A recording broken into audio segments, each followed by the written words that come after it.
میں نے ابھی ابھی جو قرآن مجید کی آیت پڑھی، اللہ فرماتا ہے وَمَا هُوَ عَلَى الْغَيْبِ بِضَنِينٍ، اے محبوب آپ غیب کی باتوں پر بتانے میں بخیل نہیں ہو۔ بخیل سے مراد اللہ نے جو اپنے محبوب کو دیا، جو علم اللہ نے علم عطا کیا اپنے محبوب کو، تو نبی غیب کی باتیں بتانے پر بخیل نہیں ہے، کیونکہ اللہ کی عطا سے اللہ کے نبی کو علم غیب آتا تھا۔ اب یہاں پر سوال ہے، سوال کافی اٹھتے ہیں، نبی کے علم غیب پہ اعتراض کیا جاتا ہے کہ نبی کو علم غیب نہیں تھا۔ اب یہاں قرآن کہہ رہا ہے، رب کا فرمان ہے اے محبوب آپ غیب کی باتیں بتانے پر بخیل نہیں ہو۔ تو میرا سوال ہے، یہ حکم ربی ہے، جب قرآن میں غیب کا ذکر آ گیا تو کیا ہم قرآن کی مانیں یا کسی جاہل ملا کی مانیں؟ مجھ کو سمجھ میں نہیں آتا کہ اللہ نے ہمیں اس نبی کی امت میں پیدا کیا کہ جو ہمارا نبی تمام نبیوں سے اعلیٰ، تمام نبیوں سے افضل، تمام نبیوں کا سردار، مگر آج وہ مولوی لوگ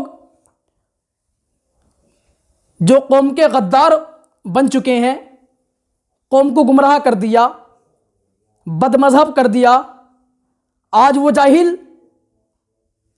نبی کی نبوت پر اعتراض اٹھاتے ہیں، نبی کے علم پر اعتراض کرتے ہیں، علم غیب پر اعتراض کرتے ہیں۔ ہمارا یہ ماننا ہے کہ ہمارے امام احمد رضا اعلیٰ حضرت عظیم البرکت، آپ نے یہ عقیدہ دیا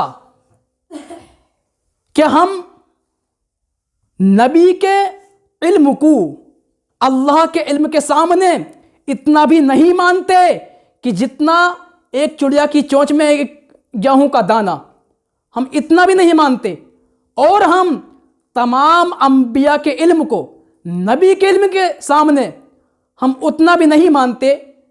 اس کی مثال یہی ہے کہ چڑیا کی چونچ میں ایک گیہوں کا دانہ۔ تو بھائی اگر نبی پہ علم ہے تو وہ ذاتی نہیں ہے، ذاتی ہم بھی نہیں مانتے، ہم بھی عطائی مانتے ہیں کہ اللہ نے اپنے محبوب کو جو علم کیا ہے وہ ذاتی نہیں ہے، وہ پروردگار عالم نے عطا کیا ہے۔ ہم عطا علم مانتے ہیں، مگر پھر بھی ہم کو مشرک کہا جاتا ہے، اور یہ نہیں پتہ کہ اگر انسان مشرک ہوا اور اس کو مشرک کہا تو ٹھیک، اگر وہ مشرک نہیں ہے مگر پھر اس کو مشرک کہا تو کہنے والا مشرک ہے کہ ان کی عقلیں ماری گئیں۔ آج ہر بات پر نکتہ چینی، ہر بات پر نکتہ چینی، کہ نبی کے دور میں یہ ہوا، نبی کے زمانے میں یہ ہوا، نبی نے یہ کام کیا، نبی نے وہ کام کیا۔ اگر میں کہوں کہ اللہ کے نبی معراج میں گئے، تم بھی جا کے دکھاؤ، نبی نے چاند کے 2 ٹکڑے کیے، تم بھی کر کے دکھاؤ، نبی نے سورج کو واپس پلٹایا، تم بھی پلٹاؤ، تو کیا یہ فالتو کی باتیں ہیں؟ اور میرے بھائی تو اعتراض کرتا ہے، مگر اعتراض کرنے سے پہلے تو سمجھ، اگر تو نبی کے دور میں سب باتوں کا انکار کرتا ہے کہ نبی کے دور میں یہ نہیں ہوا، فلاں چیز نہیں ہوئی، اگر کسی مسجد میں صلاۃ ہو گئی، صلاۃ شروع کر دی، یہ نبی نے کہاں پڑھی، یہ اس دور میں کہاں ہوئی تھی؟ اور میرے بھائی اگر نبی کے دور کا معاملہ لیا جائے تو انسان تو پھر پیدا ہونا ہی حرام ہے۔ اگر صلاۃ، درود فاتحہ، نذر و نیاز، کنڈوں کا تہوار اگر تیری نظر میں اگر جائز نہیں ہے تو ایک بات یاد رکھنا، اگر یہ چیز جائز نہیں تو پھر دنیا میں تیرا پیدا ہونا بھی حرام ہو گیا، کیونکہ پھر تو بھی حرامی ہے، تو بھی جائز نہیں ہے پھر پیدا ہونا، کیونکہ تجھے بھی نبی کے دور میں پیدا ہونا تھا۔ مگر तूने तो बाद में पैदा हुआ, बाद में तूने लिया जन्म, तू पैदा पहला हो के दिखाता, मगर फिर भी तेरी अकल मारी गई, तेरी अकल पे पर्दा पड़ गया, क्योंकि इंसान को कितना समझा लो मगर मोहर लग गई। ख़त्म अल्लाहु अला क़ुलूबिहिम व अला समीहिम, हमने मोहर लगा दी उनके दिलों पर, उनके कानों पर, उनकी आंखों पर पर्दा डाल दिया। तो जिस इंसान के ऊपर मोहर लग गई वो कभी इंसान नहीं सुधर सकता। और अगर ये बात इंशाअल्लाह आगे जाएगी, इसको सभी सुनेंगे, और मैं बड़ी जिम्मेदारी के साथ ये चीज़ आज बोल रहा हूँ।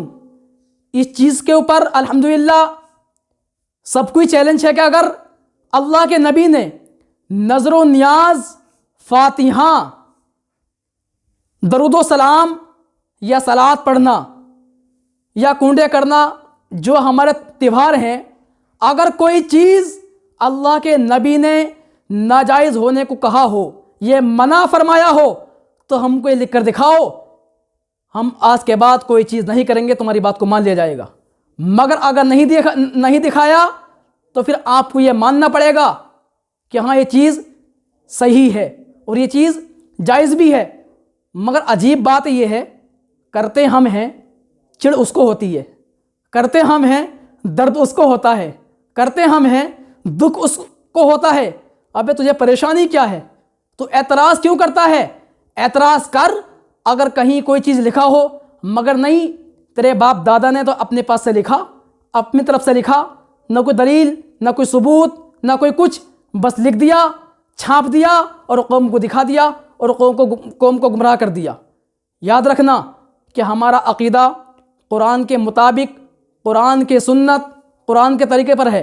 अगर हाँ एक बात और बोल दूँ, अगर हम तुम्हारी मर्ज़ी से कुरान पढ़ें तो कुरान के अंदर, पूरे कुरान में शिरक नज़र आएगा, मगर हम अपनी मर्ज़ी से अगर कुरान पाक पढ़ें, अहले सुन्नत के ऊपर हम अगर कुरान पाक पढ़ें तो कहीं पूरे कुरान में शिरक नहीं है।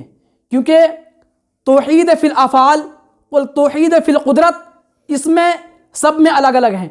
कुछ सिफ़ातें कुरान में ऐसी हैं कि जो रब क़दीर ने अपने ऊपर भी उन सिफ़तों को लिया है और अपने महबूब को भी उनके अंदर रखा है। जैसे रब ने फरमाया इन्नल्लाह बिन्नासी लरऊफ़ुर रहीम, कि रब यानी रब लोगों का रऊफ़ है, रहीम है। अब यहाँ पर रब ने अपने आपे को रऊफ़ुर रहीम कहा, तो आगे रब क़दीर ने कुरान पाक के अंदर नबी को भी कहा है रऊफ़ुर रहीम, कि नबी मोमिनों के रऊफ़ भी हैं, रहीम भी हैं। तो याद रखना, जो सिफ़त अल्लाह ने अपने लिए फरमाई है वही सिफ़त अल्लाह ने अपने महबूब के लिए फरमाई है। तो हम कहाँ मुशरिक बने?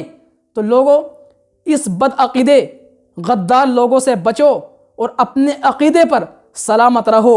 इंशाअल्लाह जो इंसान अहले सुन्नत के अक़ीदे पर अगर क़याम रहा तो कल बरोज़े क़यामत में उसका बेड़ा पार है, और यहाँ भी दुनिया में इंशाअल्लाह उसका बेड़ा पार है।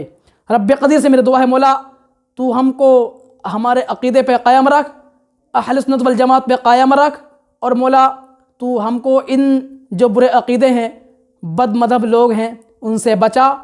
तू हमारे सीनों में नबी की मोहब्बत पैदा फरमा। अस्सलामु अलैकुम व रहमतुल्लाहि व बरकातहू।